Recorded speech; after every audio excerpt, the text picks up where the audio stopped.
விமர்சனங்களும் விளக்கங்களும் இந்த நிகழ்ச்சிக்கு உங்களை அன்போடு அழைக்கிறோம்.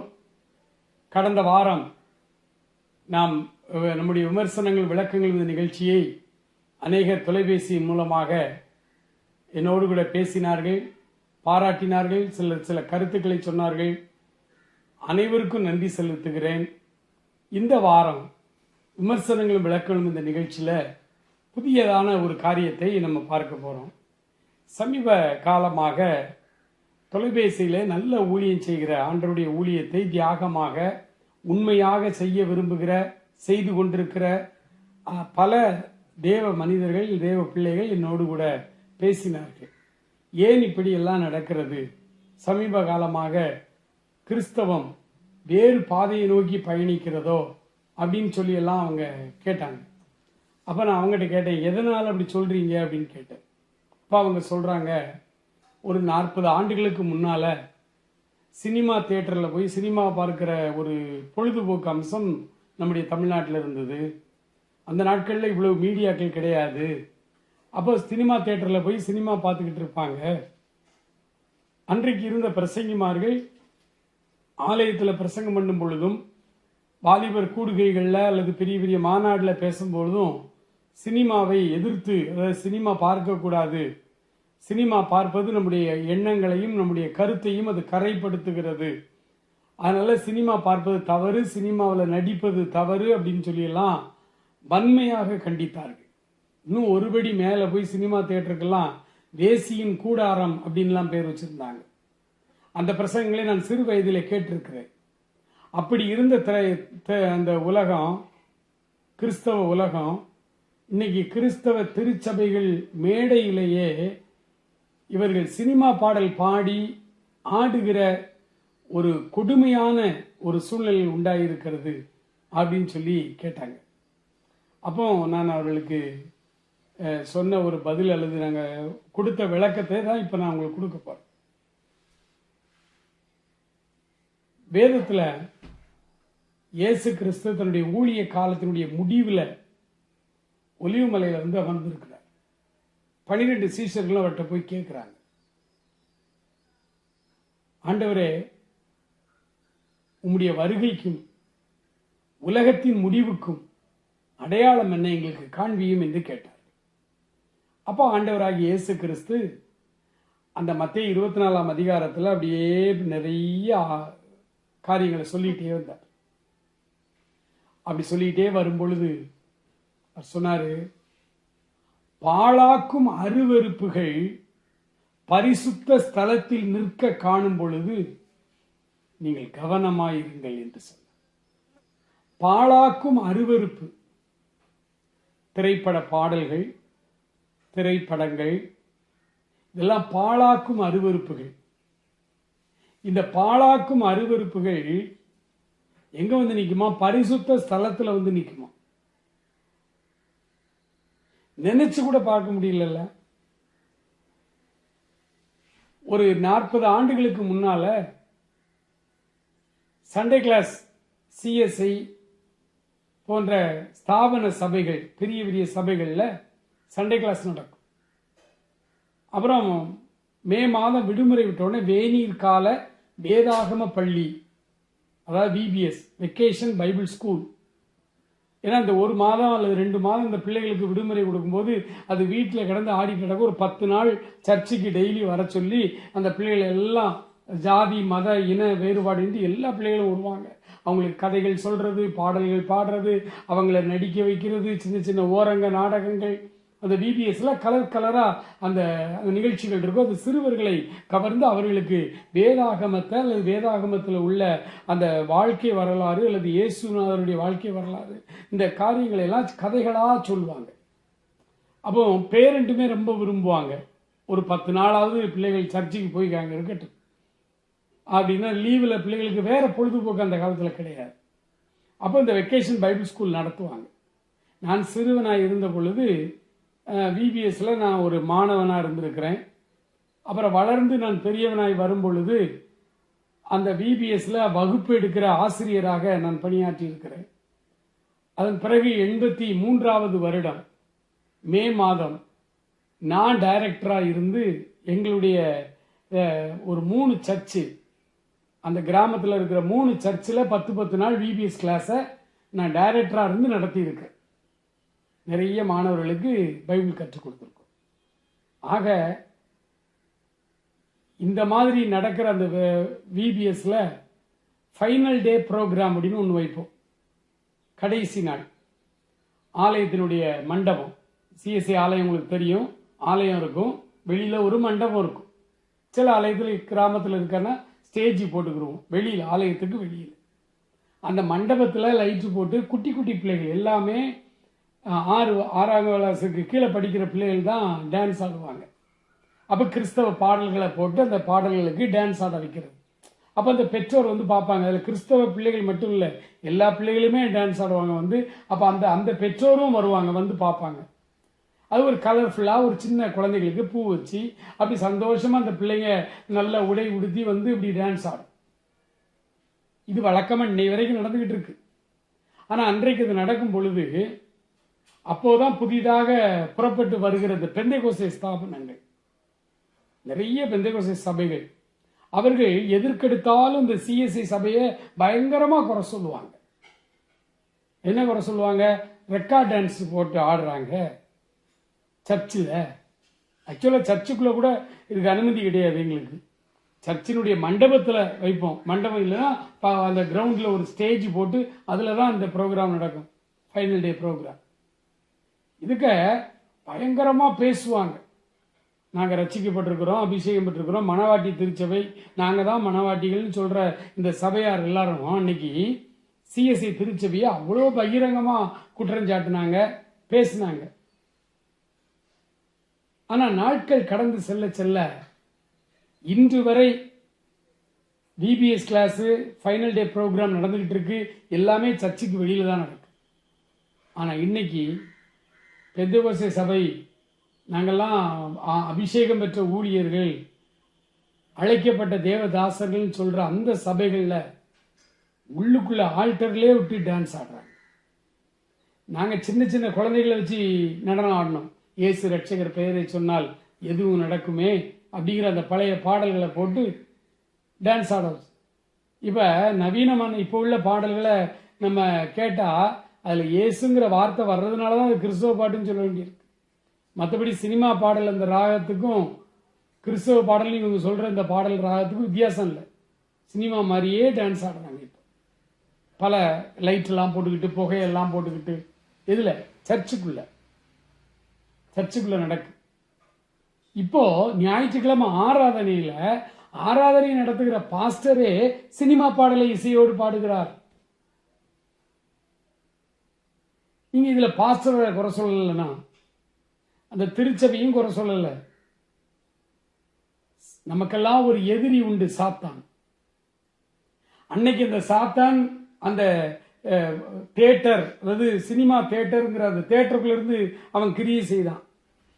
அவனை கடுமையா எதிர்த்து பேசணும்.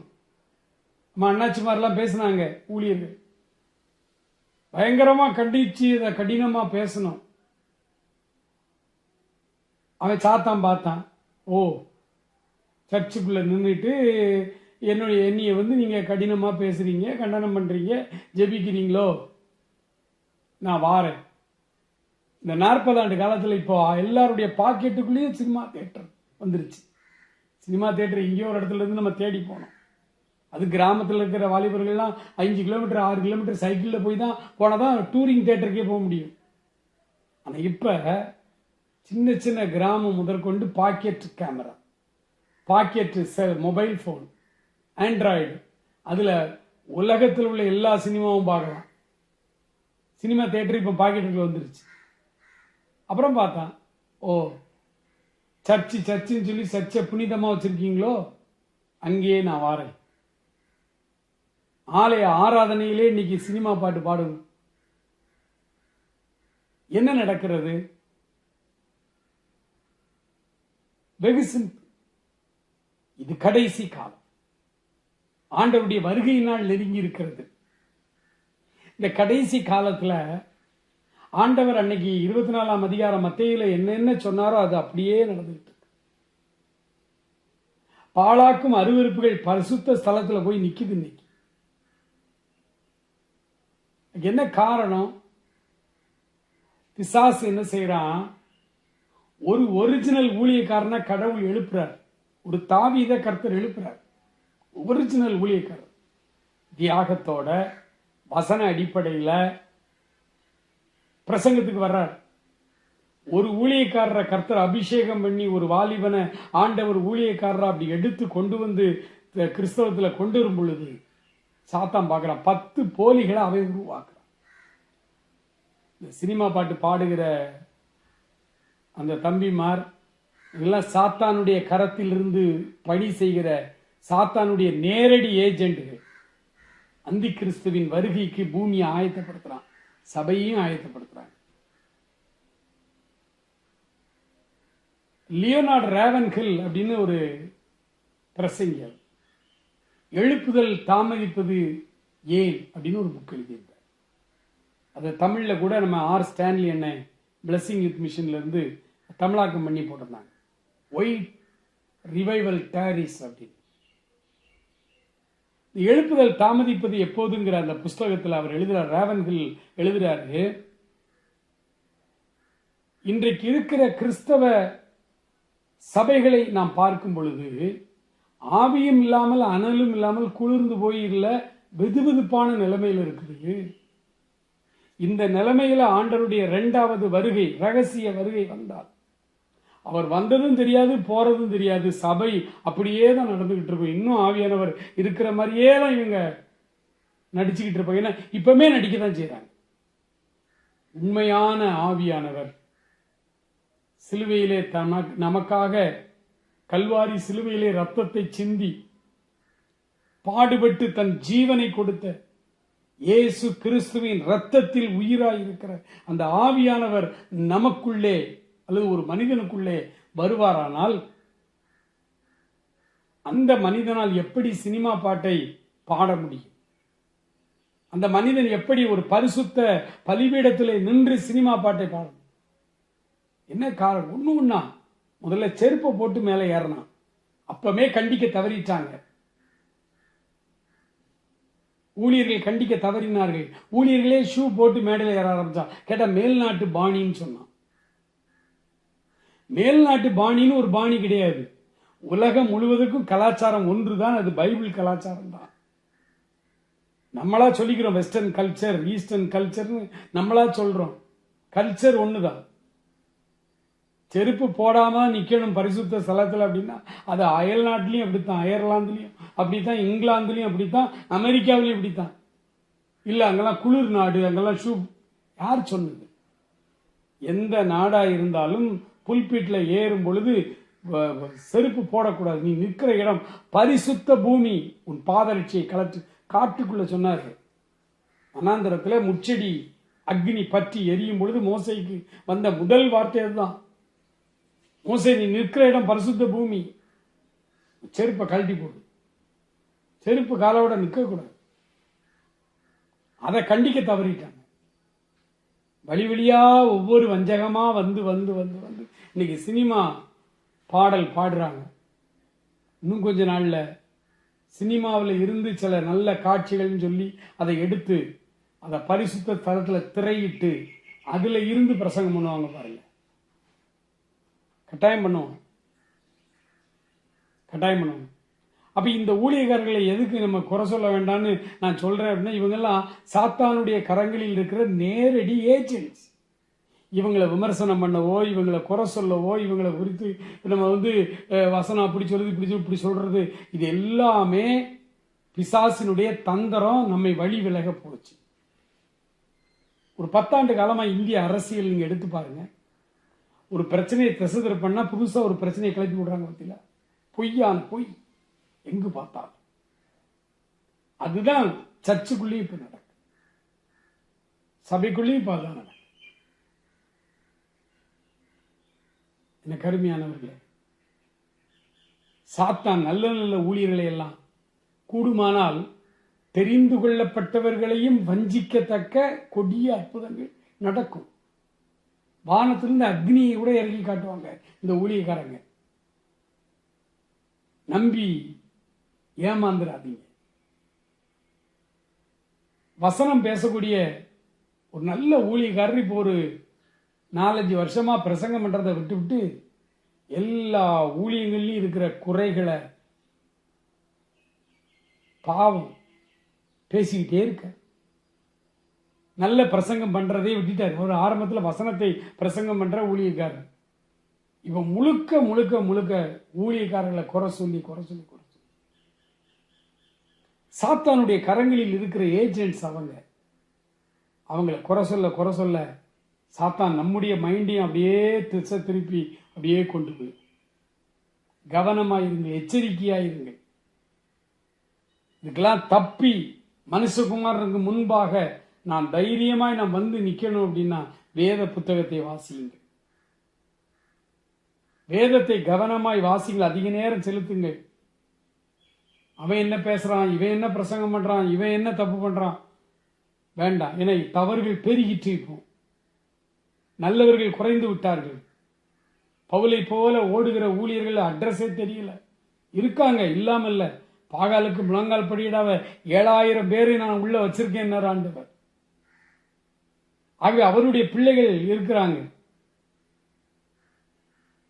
ஆக வேதத்தை அதிகமாய் வாசியுங்கள்.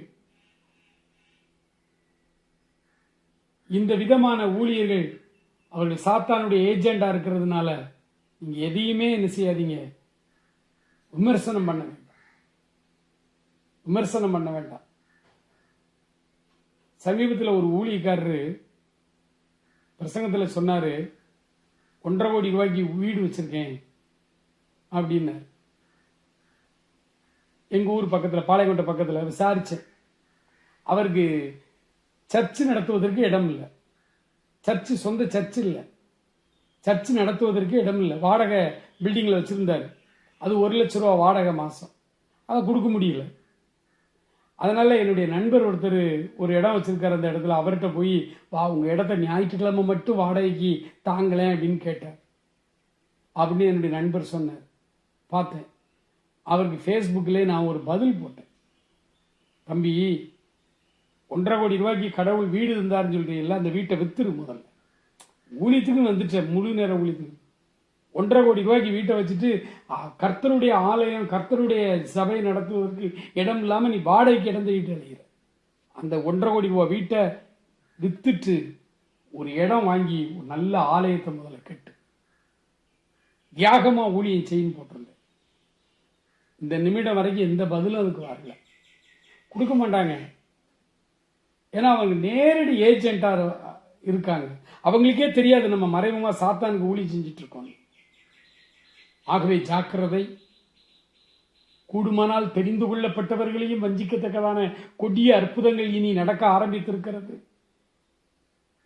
அதனால வேதத்தை கவனமாய் வாசியுங்கள். வேதத்திற்கு திரும்புங்கள். திருமறையோடு அதிக நேரத்தை செலவழியுங்கள். ஆண்டவர் தாமே உங்களை ஆசீர்வதிப்பாராக. ஆமென். பிரியமானவர்களே, இந்த விமர்சனங்களும் விளக்கங்களும் நிகழ்ச்சி உங்களுக்கு பிரயோஜனமாய் இருந்திருக்கும் என்று நான் கர்த்தருக்குள் நம்புகிறேன். இதை குறித்த உங்களுடைய மேலான கருத்துக்களையும் உங்களுடைய விமர்சனங்களையும் எதிர்பார்த்து காத்திருக்கிறேன்.